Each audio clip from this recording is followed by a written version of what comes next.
ओम गणेशाय नमः। लक्ष्मी जी अकेली नहीं थी, उनकी एक बड़ी बहन भी थी, उसका नाम अलक्ष्मी जी था। तो क्या है, एक लक्ष्मी जी और अक्ष्मी जी एक बार बैठी हुई बातें कर रही थी, तो देखते क्या है कि जो लक्ष्मी थी ना, वो बहुत ही, उनकी आंखें भड़कीली, बाल फैले हुए और दांत बड़े बड़े थे, जबकि माँ लक्ष्मी बहुत ही खूबसूरत थी। इस बात को लेकर अलक्ष्मी को अपनी बहन लक्ष्मी जी से बहुत ईर्ष्या होती रहती थी। देवी लक्ष्मी जब भी भगवान विष्णु जी के साथ होती, तब वहाँ पे अलक्ष्मी जी पहुँच जाती थी।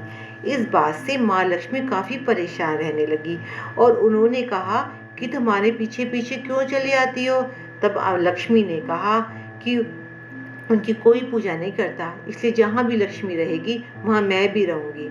इससे क्रोधित हो माँ लक्ष्मी ने अलक्ष्मी को श्राप दे दिया कि उसके पति मृत्यु के देवता होंगे, उनका स्थान होगा ऐसा जैसे जहाँ गंदगी होगी, ईर्ष्या होगी, लालच होगी, आलस्य होगा, रोग होगा।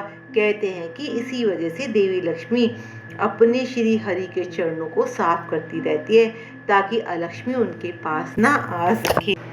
एक बार नारद जी ने लक्ष्मी जी से पूछा कि आप श्री हरि के पैर क्यों दबाती रहती हैं। तब माँ लक्ष्मी ने बताया कि चाहे मनुष्य हो या देवता, ग्रहों के प्रभाव से कोई नहीं बच पाया है।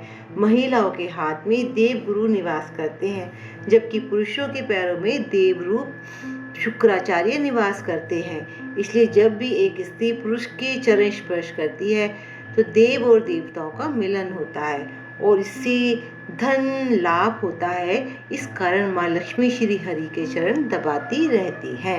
हेलो दोस्तों, कैसे हैं आप लोग। आज हम एक और नई कहानी के साथ आए हैं। कहानी का नाम है सच्चा मन। ये उत्तर प्रदेश की एक लोक कथा है। तो एक बाल गोपाल रोजाना अपनी गायों को नदी के किनारे चराने ले जाता था।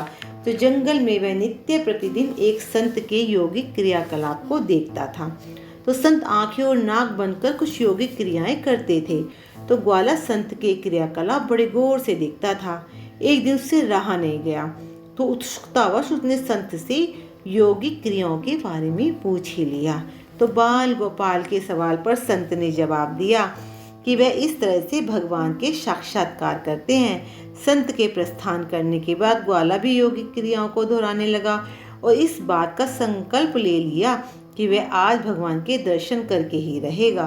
तो ग्वाले ने अपनी दोनों आंखें बंद कर ली और नाक को जोर से दबा लिया, अपने उससे श्वास भी उसके अंदर ना जाए। तो इससे क्या हुआ, उसके प्राण उड़ने की नौबत आ गई। और वहाँ उधर भगवान कैलाश है ना, कैलाश पर जो भगवान महादेव थे, उनका आसन यूं यूं करके डोलने लगा। तो शिव ने देखा कि एक बाल गोपाल उनसे साक्षात करने के लिए कठोर तपस्या कर रहा है। तो उसके हठ को देखकर शिव प्रकट हुए और बोले, बस मैं तुम्हारी तपस्या से बहुत खुश हूँ और तुमको दर्शन देने आया हूँ। तो ग्वाले ने बंद आंखों से ही इशारे में पूछा, आप कौन हैं। भोलेनाथ ने कहा, मैं वही भगवान हूँ जिसके लिए तुम इतना कठोर तप कर रहे हो। तो ग्वाले ने आंखें खोली और सबसे पहले एक रस्सी लेकर आया। चूंकि उसने कई भगवान को देखा नहीं था, इसलिए उसके सामने पहचानने का संकट खड़ा हो गया। उसने भगवान को पेड़ के साथ रस्सी से बांध दिया और साधु को बुलाने के लिए भाग कर गया। संत तुरंत उसकी बातों पर यकीन करते हुए दौड़ते हुए आए, लेकिन संत को कहीं पर भी भगवान नजर नहीं आए। संत ने बाल गोपाल से कहा, तुम तो बड़ी कह रहे हो कि भगवान जी है, यहाँ तो मुझे कोई दिख नहीं रहा। तब ग्वाले ने भगवान से पूछा, प्रभु आप यदि सही में भगवान हो तो साधु महात्मा को क्यों नहीं दिखाई दे रहे।